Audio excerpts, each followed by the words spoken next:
Sir मुस्लिम है अभी तक? जी बिल्कुल। नमाजें पढ़ते हैं? जी।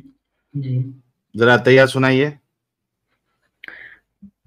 अत्तहिय्यातु लिल्लाहि वस्सलावातु वत्तय्यिबातु अस्सलामु अलैका अय्युहन नबी व रहमतुल्लाहि व बरकातुहू अस्सलामु अलैना व अला इबादिल्लाहि सालिहीन अशहदु अल्ला इलाहा इल्लल्लाह व अशहदु अन्ना मुहम्मदन अब्दुहु व रसूलुहू।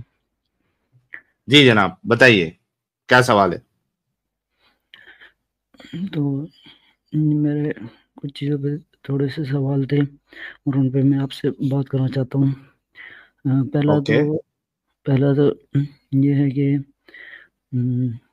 जिस तरह आप लोग कहते हैं कि कुरान में मिस्टेक्स हैं और ये चीज़ें हैं और गलत कहते हैं, तो तो इस तरह ये चीज़ मैंने आपकी वो स्ट्रीम देखी है थोड़ी सी जिसमें आपने ये चीज़ कही थी, तो इसमें आप ये चीज़ कहते हैं, लेकिन तो एक कुरान के मीनिंग चेंज क्यों नहीं हो सकते? यानी आप वर्ष हैं तो क्या है? एक जिस तरह आपसे वर्ष है और बहुत से का हैं, तो इनमें हाँ, एक आयत में उनका कुछ मीनिंग चेंज क्यों नहीं हो सकता?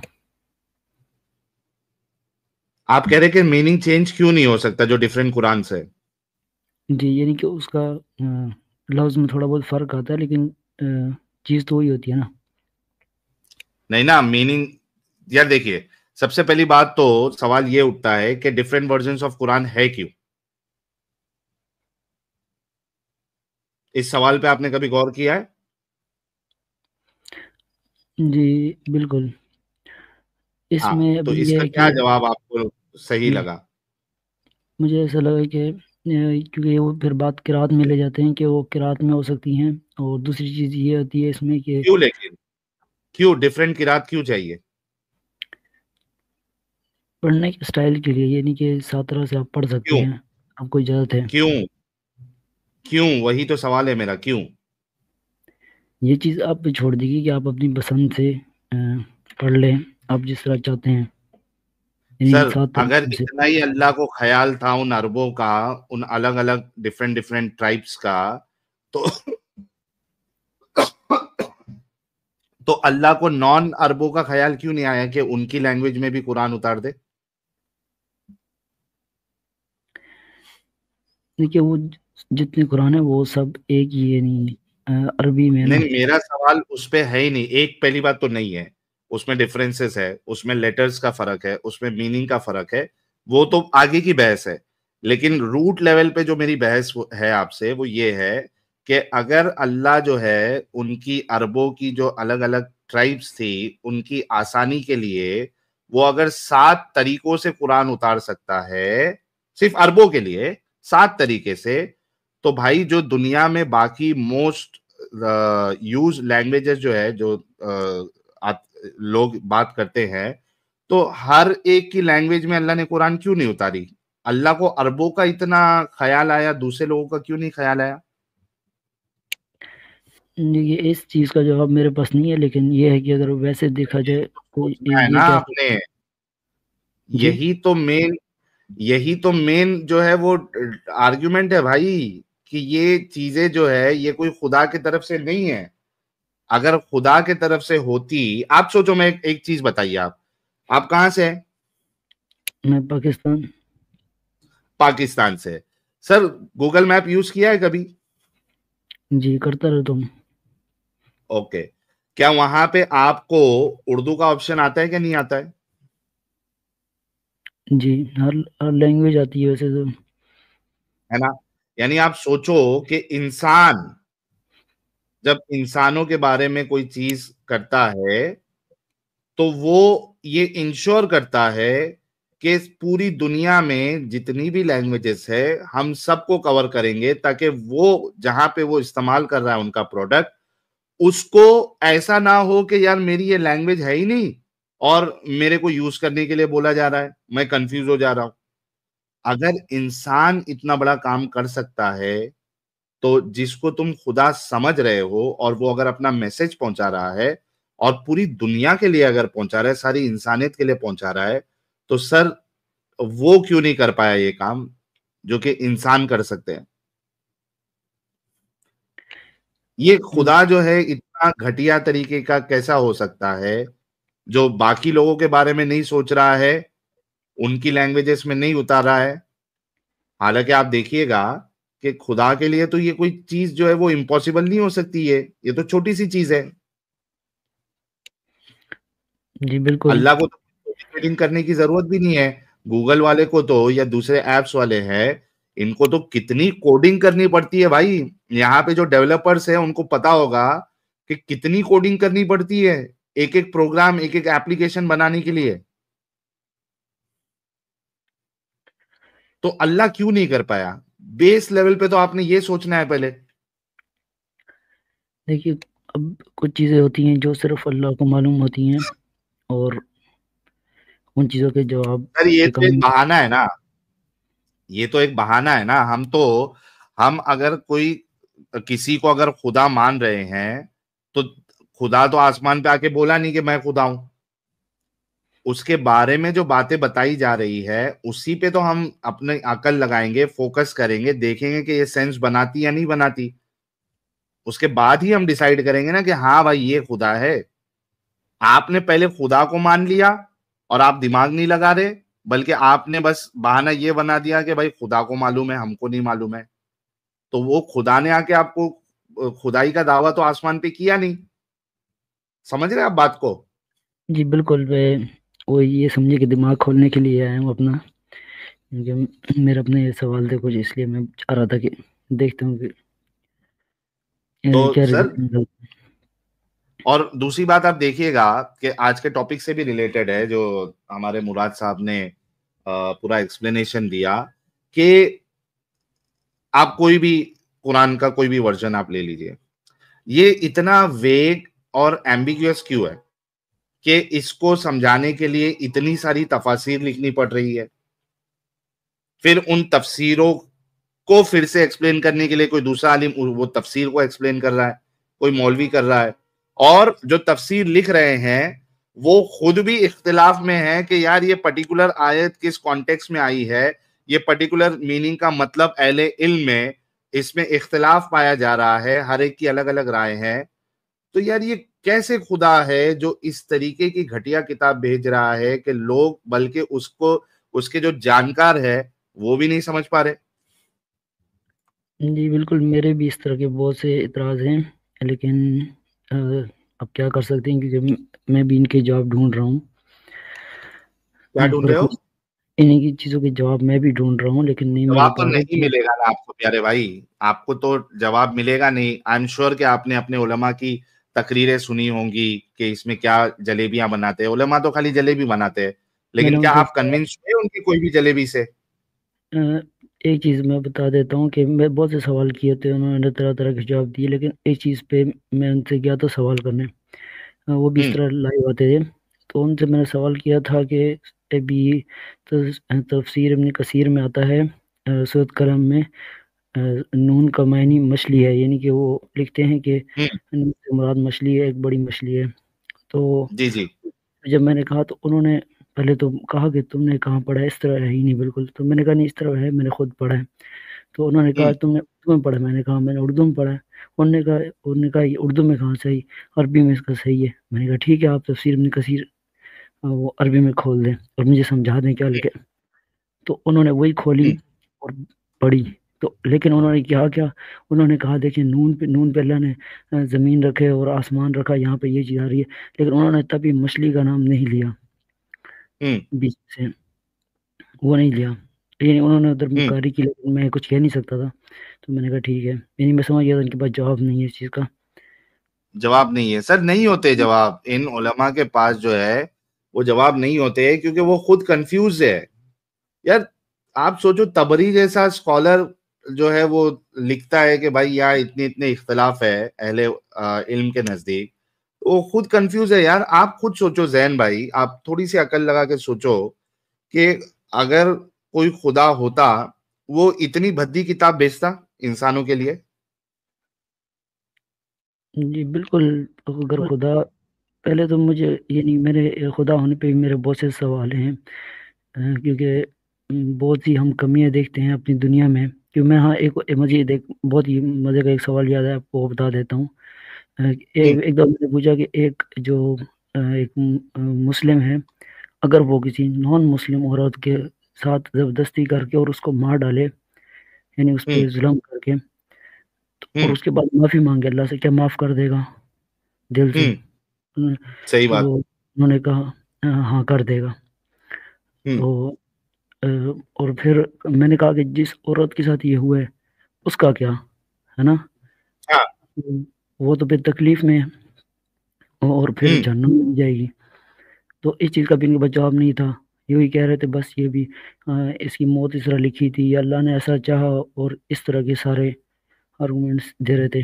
वो कुछ कह रहे थे, हाँ, कहीं से आयत ले आए थे जी भाई, नहीं अल्लाह अपनी मर्ज़ी से वहाँ फैसला करेगा, अल्लाह जो चाहेगा वो करेगा। ये एक तो सही ये आंसर तो नहीं। फिर इससे तो बिल्कुल, बल्कि हमने इस पे बाकायदा स्ट्रीम भी की हुई है जैन साहब। तो इससे तो यही साबित होता है कि अल्लाह आदिल नहीं है। जी बिल्कुल, इस चीज़ पे मेरी बहुत बहस है, उनके पास जवाब नहीं होती इस चीज़ में। तो जैन साहब आप तो इस्लाम तो छोड़ सर फिर, चुके हुए थे लास्ट टाइम जब हमने हाँ, बात की थी, तो ये दोबारा आप ये अच्छा, इनसे क्यों बात बोल रहे हुई हैं? है क्या? हाँ, जैन साहब से 2 दफ़ा बात हुई है। नहीं जी मुझसे जैन नहीं, साहब, आपकी बात होगी? नहीं मुझसे नहीं हुई, किसी और से ही होगी। जैन साहब हुई भी है, क्या कर रहे हैं यार? ऐसे तो ना करें ना। अभी मतरंजय भाई होते लाइव चैट में तो बता भी देते यार, ऐसे तो ना करो ना यार। आपसे बात हुई थी, नहीं आपने नहीं, आप इस्लाम फर्स्ट छोड़ टाइम दिया था। जुड़े हैं जैन साहब? सीरियस सीरियस, मैं फर्स्ट टाइम आया हूँ। नहीं नहीं, हो सकता है एडम साहब, कभी कभार अपने से ओके। गलती हो जाती है समझने में, क्योंकि मेरे को भी ध्यान में नहीं है कि भाई से कभी अपनी बात हुई है। मैं तो बहुत डर तो के हार हूँ वहाँ पे, और आपकी इसीलिए आवाज से ही लग रहा है कि आप काफी नर्वस है। जी। जी। तो तो जैन इस भाई, तो बचा ही कुछ नहीं है, अल्लाह आदिल नहीं है, कुरान के ऊपर अभी मैंने आपको पूरा एक्सप्लेनेशन दिया। क्यों इस दिमागी अपंगता का हिस्सा बने रहना चाहते हैं आप? सर इसको छोड़िए, निकलिए बाहर। जी बिल्कुल ऐसा ही है, लेकिन एक वो होता है ना आखिरी जो डर होता है दिल का, किस एक चीज वो का है। डर है? क्या डर बचा है आखिरी? चलिए वो भी निकाल देंगे। यानी कहीं 1% भी मैं कहीं गलत ना हूँ, एक वो जो हम्म। हल्का सा एक दिल में, एक तो वो डर अच्छा, भी एक है। बात बताओ जैन साहब, चूंकि आप जी इस्लाम को जानते हैं, क्या अगर आप सिर्फ 1% के बेसिस पे, क्या आप मुसलमान वैसे भी रहते हैं? नहीं समझा आपकी बात किस तरह से? मेरा सवाल नहीं समझे आप? नहीं फिर रिपीट कर दें। अच्छा, मैं फिर से बोलता हूं। देखिए, इस्लाम पे आपको मुकम्मल ईमान लाना है, ये चीज आपको मालूम है ना?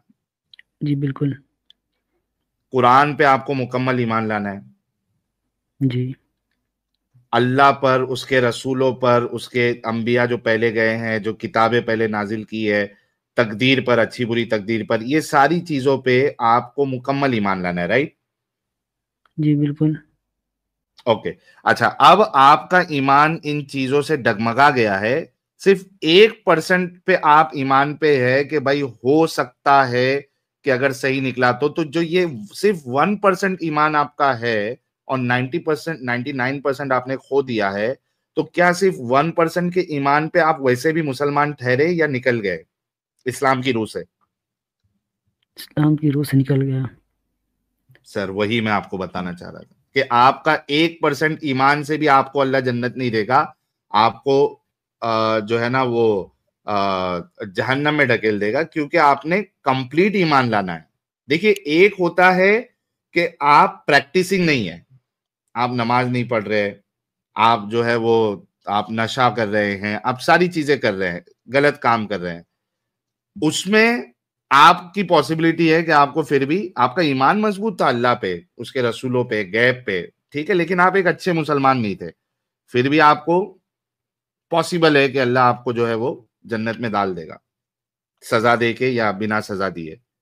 लेकिन अगर अल्लाह के गैब पे, अल्लाह के होने पे, इस्लाम के सच्चे होने पे आपको शक है, तो वैसे भी आपको जन्नत नहीं मिलने वाली।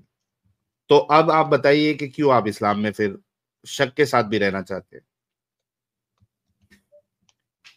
देखिए मैं तो नहीं रहना चाहता, सारी बात है, जब मैंने इतनी चीज़ देखी है, लेकिन एक क्योंकि मैंने भी इसको बहुत ज़्यादा यानी फॉलो किया है, तो हम्म। एक दिल में यानी जब आप छोड़ने पे आते हैं तो यानी थोड़ा मुश्किल होता है। हाँ, और मुश्किल तो है, मुझे भी मालूम है। हमारे साथ भी ऐसी मुश्किलात आई थी, क्योंकि ज़ाहिर-सी बात है कि आप जो है बचपन से आपको वही चीज़ आपके दिमाग में डाली गई है। आपने ज़िंदगी का काफ़ी सारा जो टाइम है आपने इस्लाम के ऊपर दिया है, उसको सच माना है। तकलीफ तो होगी, लेकिन भाई जो गलत है वो गलत है। अब तकलीफ हो या तकलीफ ना हो, जो गलत है वो गलत है। एक झूठी ज़िंदगी में जीने के बजाय आपने हिम्मत से फैसला लेना चाहिए। हाँ, तकलीफ होगी थोड़े दिन, दैट इज़ ट्रू। जी, बस इन्हीं चीज़ों के लिए बात करना है, तो इन चीज़ों पे। और ये है कि तो एक सर तो इस ज़िंदगी से बाहर निकलते हैं आप? इस्लाम की रूह से निकल गया हूँ, तो ज़ाहिर-सी बात है निकल ही तो चुका सर हूँ। इकरार बिल लिसान भी कर देना, मैं ऐसे झूठे खुदा, ऐसे नाइंसाफ पसंद खुदा को मैं अपना रब नहीं मानूँगा। मतलब इस नाइंसाफ अल्लाह को मैं अपना रब नहीं मानूँगा। इकरार बिल जी, लिसान भी कर दे। जी, नाइंसाफ़ खुदा को मैं नहीं मानूँगा। नाइंसाफ अल्लाह को मैं अपना रब नहीं मानूँगा। नाइंसाफ़ अल्लाह को मैं अपना रब नहीं मानूँगा। और वाह। चूंकि अल्लाह ही झूठा हो गया है, तो मैं उसके भेजे हुए रसूल को भी, सच्चा रसूल मोहम्मद साहब को सच्चा रसूल नहीं मानता हूँ। मैं मोहम्मद को भी सच्चा रसूल नहीं मानता हूँ। वाह वाह वाह वाह वाह भाई, वाह। वाह वाह वाह! ये देखिए, बोलने से पहले जो है इतने सारे गुलाब आ गए।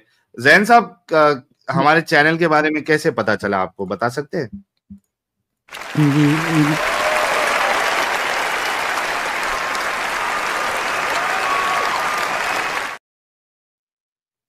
वाह जी प्यारे भाई। वाह। मैं तकरीबन सुन रहा हूँ कुछ टाइम से आप लोगों को।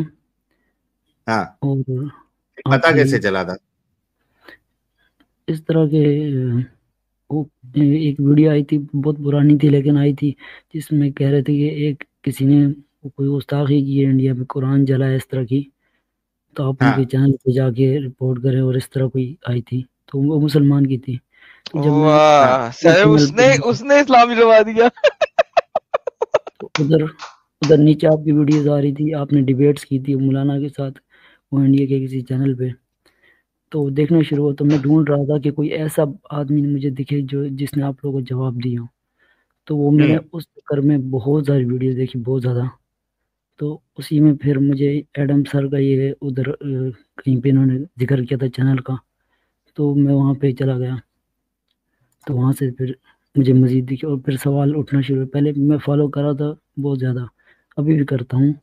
तो जो फॉलो कर रहा था और साथ में ये चीज़ देख रहा था, तो वो काफ़ी मुश्किल हो गई, समझ नहीं आ रही थी। तो मैंने फिर खुद सवाल करना शुरू किए, लेकिन जवाब सही से नहीं मिले।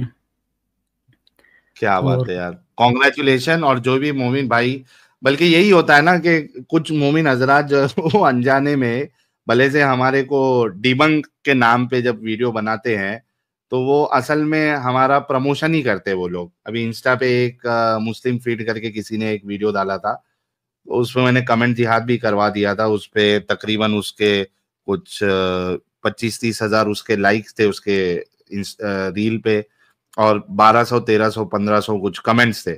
तो मैं तो खुश हो गया भाई, मैं तो बोला सही है यार, करो हमारी पब्लिसिटी।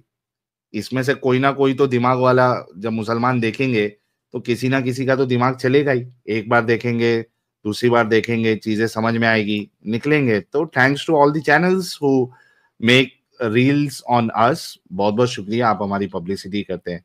तो जैन भाई, बहुत बहुत शुक्रिया यार। और इस गंदगी से बाहर निकलने के लिए आपको बहुत बहुत मुबारकबाद। जी, तो ये था ना कि जब से मेरे दिल में चीज़ आना शुरू हुई, तो हम किसी से बात नहीं कर सकते, क्योंकि डर होता है कि कोई भी गुस्ताखी का वो फतवा लगा देगा। जी जी, तो आपने बहुत ज्यादा एहतियात करना है, क्योंकि आप पाकिस्तान से। और अभी भी वही चीज़ एक तंग कर रही है कि क्योंकि मुझे यानी अब मैं नहीं जुड़ना चाहता, लेकिन ज़ाहिर बात है दीन से जुड़ना पड़ता है दिखाने के लिए, और उस हाँ, चक्कर में दिखाने के लिए कर दीजिएगा भाई।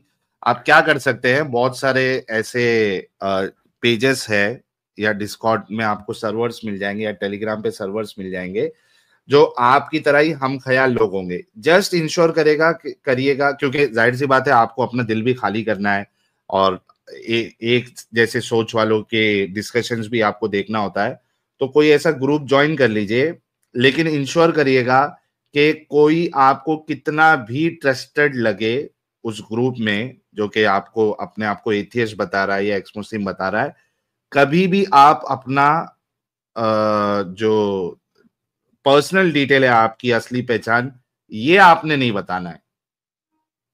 और ग्रुप्स आपको कई सारे मिल जाएंगे इस तरीके के। जी। तो एक सूडो आईडी बनाइए, हाँ, जहां पे आपका नंबर ना डिस्क्लोज हो और ओरिजिनल आपकी कोई भी चीज डिस्क्लोज ना हो। आप ग्रुप्स ज्वाइन करिए, वहां पे अपने दिल की भड़ास कह लीजिए आप, या आपकी सोच जो है वो वहां पे रखिए। जी, क्योंकि ये एक मंथ जो है मेरे लिए बहुत मुश्किल था, क्योंकि इसमें एक साइड पे वो ये वाले ख्याल भी थे, और इन दिनों मैंने आपको जन्म बहुत ज़्यादा देखा और सवाल भी किए, और ये था कि साथ में मैं दीन की दावत भी देता था। तो एक साइड पे जब मैं तबलीग वाले से हम बयान करते हैं, तो जब बयान करते थे तो बोलना कुछ पड़ता था और दिमाग में मेरे कुछ होता था। तो वो चीज़ काफ़ी मुझे तंग करती है। बहुत लेकिन सही। बस यानी कुल मिला के आपने अपनी अकल का इस्तेमाल किया, और जो अकल का इस्तेमाल करता है फिर वो मुस्लिम हो ही नहीं सकता। He has to be an ex Muslim then. जब तक आप इसको थोड़ा सा समझेंगे नहीं, खुद नहीं पढ़ेंगे, तब तक नहीं कर सकते आप। बिल्कुल बिल्कुल सही कहा भाई। तो बहुत बहुत कॉन्ग्रेचुलेशन भाई, अपना ख्याल रखिएगा और कोशिश करिएगा, करियर पे फोकस करिएगा, और अगर आप किधर बाहर निकल सकते हैं पाकिस्तान से, तो किधर बाहर अपने आप को सेटल करिए। अच्छा, एक और चीज़, एक सवाल दिमाग में आ रहा था, ये कि हम इस चीज़ को कैसे, यानी लोगों को यहाँ पे भी ये चीज़ आम कर सकते हैं ताकि लोगों को ये चीज़ समझ आए, क्योंकि लोगों तक शायद ये चीज़ पहुँचती ही नहीं है, क्योंकि मुझे भी गलती से पता लगा, और लोगों को ये चीज़ कैसे। देखिए, हाँ हाँ, देखिए ग्राउंड लेवल पे तो आपके लिए बहुत मुश्किल है कि आप लोगों को जाके बताए कि भाई आप जो है ना ये इस्लाम में ये दिक्कत है, या अपने चैनलों के बारे में बताए। तो कहीं ना कहीं हम ही कोशिश कर रहे हैं कि हमारी जो बातें हैं, हमारे जो चैनल्स है, वो लोगों तक पहुंचे, स्पेशली पाकिस्तान की आवाम तक पहुंचे। तो हम कोशिश कर रहे हैं भाई, सोशल मीडिया के जरिए से ही ये इनकलाब जो है, जो कि इनकलाब की शक्ल इख्तियार कर चुका है, ये और बड़े लेवल तक सोशल मीडिया के जरिए से ही जाएगा। ग्राउंड लेवल से ज्यादा काम जो है ये सोशल मीडिया करेगा, ऑनलाइन करेगा काम। जी, तो चलिए ठीक है, बहुत बहुत शुक्रिया, आपसे बात करके अच्छा लगा। तो मैं चलता हूँ। सेम ईयर मेरे भाई, thank you so much. Thank you.